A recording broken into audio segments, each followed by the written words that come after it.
coração. Sou do clube tantas vezes campeão, fascina pela sua disciplina, o Fluminense me domina, eu tenho amor ao tricolor.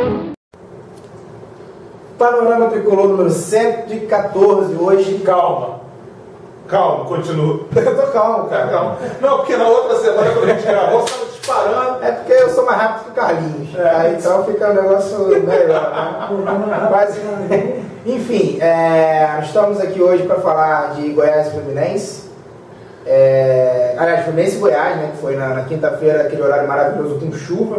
Alguns tricolores e guerreiros estiveram presentes lá, vamos falar um pouco disso.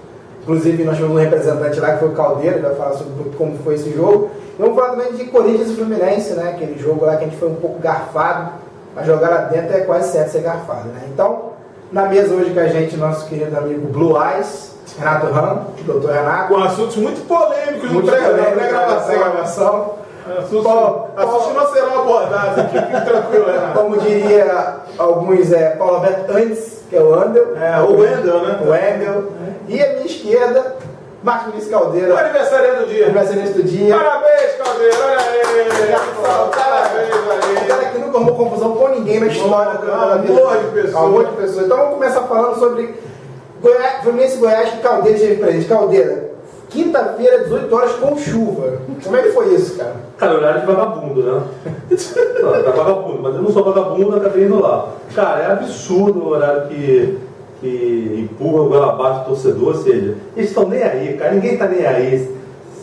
Comembol, CBF, Fox Sports, ninguém tá aí pra porra, o que interessa é lá a televisão, que paga o dinheiro, dane-se o resto. Aí depois o Brasil toma de 7-1 lá da Alemanha e fica repórter chorando, falando que é culpa de jogador. Tá tudo errado no futebol brasileiro.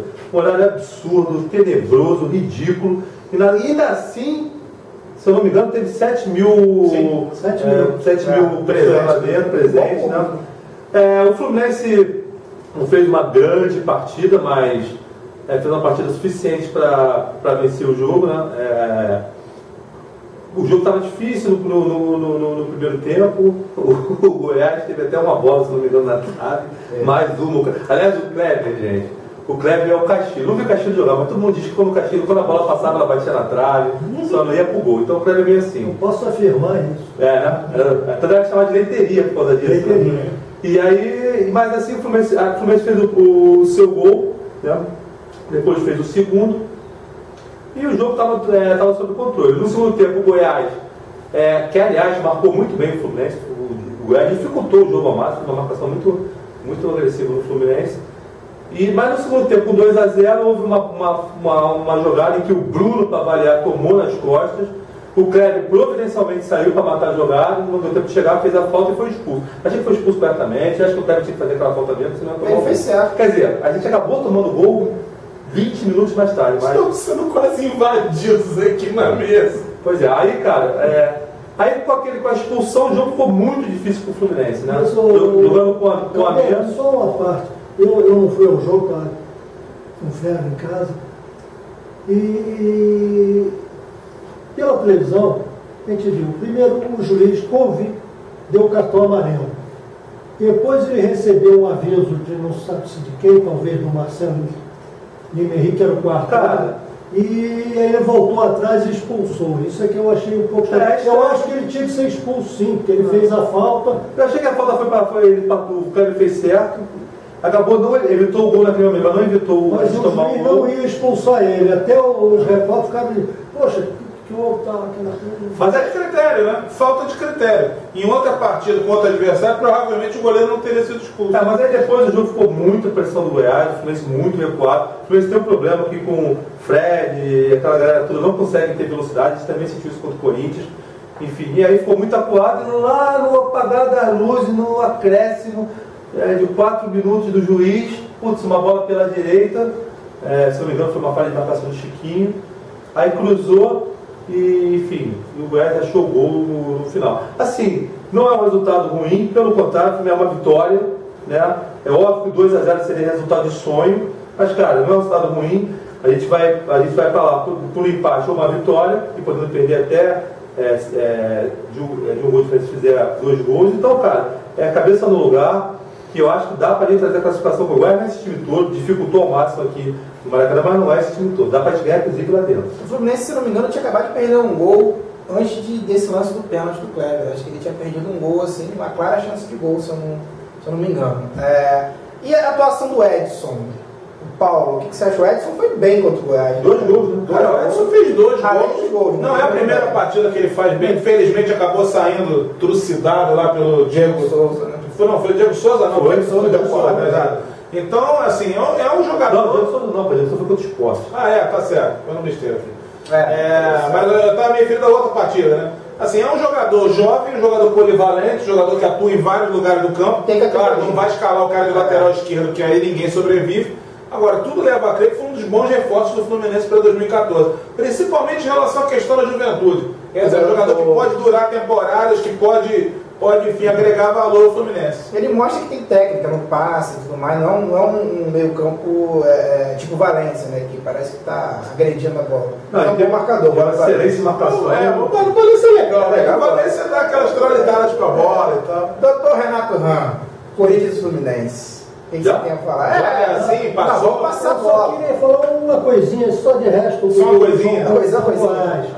Eu só acho que quando chegou o Fred de Só, ele devia ter posto um garoto lá na frente, para tentar prender pelo menos 2 backs ali, que num chutão o garoto saía correndo, e tirando o Fred só, botando só meio campo e defesa, atraiu o Goiás inteirinho, com back, ele exagerou, todo mundo. Talvez se tivesse posto um garoto lá na frente do garoto. Que não fosse o Kennedy, tá? Vamos deixar bem claro que o Kennedy não pode entrar. Kennedy, mas aí ia segurar 2 backs. O Kennedy, ele ia se auto-segurar, ele ia agarrar nos zagueiros, ia agarrar na bandeirinha. Eu vindo aqui para a gravação com o Léo Prazeres, há uma controvérsia. Uma discussão. A gente está discutindo se o Kennedy realmente vai cumprir o que se espera dele, se tornar pior que o Rodrigo Tchuí. Eu acho que não vai, mas eu acho que defende essa tese. Eu acho que o Tchuí é imbatível. Só uma coisa, o jogo de volta contra o Goiás não vai ter os goleiros principais, vamos de Felipe, Meu amigo, prazer. Felipe Garcia, o irmão bastardo do Léo. Pra mim o Cavalieri está encostado, não tem pouca, ele está encostado, ninguém me tira disso da cabeça por causa do jogo do lado de dinheiro, então esse papo foi furado. E acho que se tem que ficar mesmo, se tem dinheiro envolvido, tem que ficar mesmo, porque não quer, se não quer agarrar, ou quer ficar de sacanagem, então fica no banquinho mesmo, porque, pô, enfim. E, cara, agora uma coisa que eu acho boa Portugal é o seguinte, como sobe não vai jogar, eu defendo a tese de que Sobs e Fred, aquele de novo, né? Análise combinatória, 2x2 com o Wagner. Mas ele vai botar volta. Não vai. Então acho que vai voltar. Com o 4-2-3-1 vai ser com o Fred na frente, aí Wagner, Conque e Cícero, que aí é dos sonhos, né? E o Diguinho, que está jogando muito bem, o desespero do prazer, ele está jogando muito bem. Não, eu nunca tive nada contra o Diguinho, só contra o Bruno. Eu odeio o Bruno. Não, o Bruno foi em cima do Bruno. Pra variar, o Bruno é horroroso. Aliás, o Bruno, ele faz com isso, o Bruno deu aquele balãozinho dele. Mas a aparição dele, dá balãozinho ovinho, mas o cruzamento que ele acerta, não acerta nunca, né? Enfim, mas ficou ali Fluminense. Doutor Renato, o que você achou desse jogo? Bom, no primeiro tempo o Fluminense dominou, o Corinthians só jogou no segundo. O primeiro tempo podia ter sido mais do que 1-0. Teve um pênalti no Fred, que se fosse o juiz japonês dava, que foi pior do que aquele que ele deu no jogo do Brasil. Nitidamente agarraram o Fred e derrubaram ele. O gol do Henrique, o pessoal ainda diz, o Fred estava impedido. Fred também não estava impedido. Também não estava impedido, então poderiam ter saído com 3 gols no primeiro tempo, seria um segundo tempo diferente. E no segundo tempo o Corinthians fez uma substituição, eu acho que o Fluminense demorou a entender essa substituição do Corinthians e veio para cima do Fluminense. E a mole, pedra dura. O Renato Augusto desequilibrou. O Renato Augusto é um bom jogador, não tem como. Ele desequilibrou. Eu divido o jogo em 2 partes. Primeiro tempo do Fluminense, segundo tempo do Corinthians. Renato Augusto que é tricolor, né? Vamos deixar isso bem claro que é tricolor desde criança. Não. Ele era tricolor, foi jogar no Flamengo por coincidência de negócio. Como o Roger Flores era flamenguista e virou Fluminense. Então foi dispensado lá. Foi dispensado no Flamengo. E o Renato Augusto era tricolor desde criança, família tricolor, mas não teve oportunidade no Fluminense para jogar no Flamengo. E o Júnior também. O querido Leovegildo Júnior também. Júnior, olha só, tem 2 pessoas. nesse mundo midiático que precisam assumir as coisas. Júnior, faça. Júnior, Maurício Prado, vocês dois têm que assumir. Cada um assume o que lhe cabe. Entendeu? Vocês têm que assumir. Cara, destacar a atuação do... Porque assim, o Wagner jogou muito bem com o Corinthians. E o Diguinho, né? O Diguinho... Wagner correndo como nunca, né? Incrível, né? O que será que aconteceu? Vai acertar as coisas lá de premiação. Quase recém-operado, né? De recém-operado a quase operado novamente para uma partida de glória, correndo como nunca. Será que foi coincidência? Claro que não. Claro que não, né? Mas o Diguinho, ele, assim, apesar de toda a ruindade dele, mesmo quando ele não jogava bem, ele sempre demonstrou muita raça. Tá? Eu nunca vi o Diguinho assim andando muito em campo. Ele é fraco tecnicamente, mas é um bom marcador e isso não tem como negar. Agora, o Chiquinho tá claro que não sabe marcar, né, gente? Vamos combinar. Chiquinho na marcação é quase como não tem ninguém na lateral esquerda. Ele não pode ser lateral esquerdo. Ele não sabe marcar, não sabe armar, não sabe... Não, assim, quando ele vai para ataque, ele até tem velocidade e acerta uma coisa ou outra, mas na defesa parece que é nulo. É nula a presença dele na lateral. Mas tem uma coisa curiosa para lembrar disso, Léo. O Chiquinho, claro que as instâncias são diferentes, não se compara um jogador atuar num time médio ou mesmo pequeno para jogar no time do tamanho do Fluminense. Mas ano passado ele tinha feito partidas muito boas na Ponte Preta. Esse ano, uma ou outra ele fez até muito bem, várias ele se enrolou completamente. Eu acho que ele ainda tem o problema de se adaptar ao clube grande, entendeu? E também se ele pudesse passar a bola com mais velocidade sem tentar inventar muito, eu acho que facilitaria também. Ele lembra muito o Vaninho, cara. Eu já falei isso aqui, mas ele lembra o Vaninho, cara. Aquele cabecinha de bater bife, correndo para a lateral esquerda e ir embora. Né? Cara, só o seguinte, o Fluminense fez um belo primeiro tempo, foi para dentro do Corinthians, sem medo. Não teve tantas chances de gol, mas criou algumas jogadas. O Renato já falou, houve um pênalti claríssimo no Fred no primeiro tempo, claríssimo. E cara, eu não sei como é que eu perco tempo vendo resenha esportiva, deve ser sei lá, cara, flagelo, aqueles caras lá do Oriente Médio quando outros escotaram esse meio, aquela porra, deve ser. Cara, teve um imbecil da Sport TV que ele falou: como é que eu quero que o zagueiro não agarre se o Fred tá de costas vindo pra ele é um boneco de tocar, assim, são as declarações mais estapafúrdias para tentar justificar o bióide, enfim, cara, é horrível. Além de tudo, teve o lance de impedimento no segundo tempo, que, cara, o Fred estava na frente do Henrique, não estava impedido. Que dirá e cara, o Bandeirinha não pode nem falar, finalmente o Bandeirinha reclama, porque é difícil, que eu estou correndo, tá. Cara, lance de bola parada, ele posicionado. Ele ou é burro, ou é cego, ou marcou aquele impedimento porque quis. E o pior de tudo é ter que aturar o presidente do Corinthians, assim, chorar na televisão, falar que vai no Marinho, vai pedir 2 pontos. Da onde que vai pedir 2 pontos? Eu não vi nenhum lance assim. Aliás, você tem que chorar, se ele for honesto, tem que pedir pro Fluminense ganhar mais 2 pontos. Aliás, porque no vídeo era para ser 3-1 esse jogo. Julga que furo, que eu falei, o jogo deveria ser 3-2 pro Fluminense.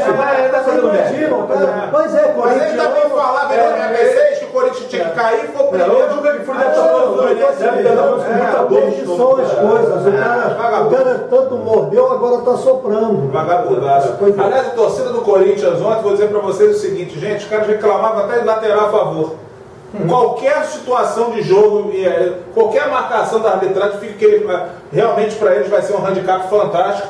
Para os times de São Paulo que vão enfrentar o Corinthians naquele estádio com casa cheia, é um caos para jogar, porque é um barulho infernal. Agora, reclamaram muito e quanto ao lance do Henrique, eu estava bem perto do lance na hora, o Henrique foi convicto para a bola.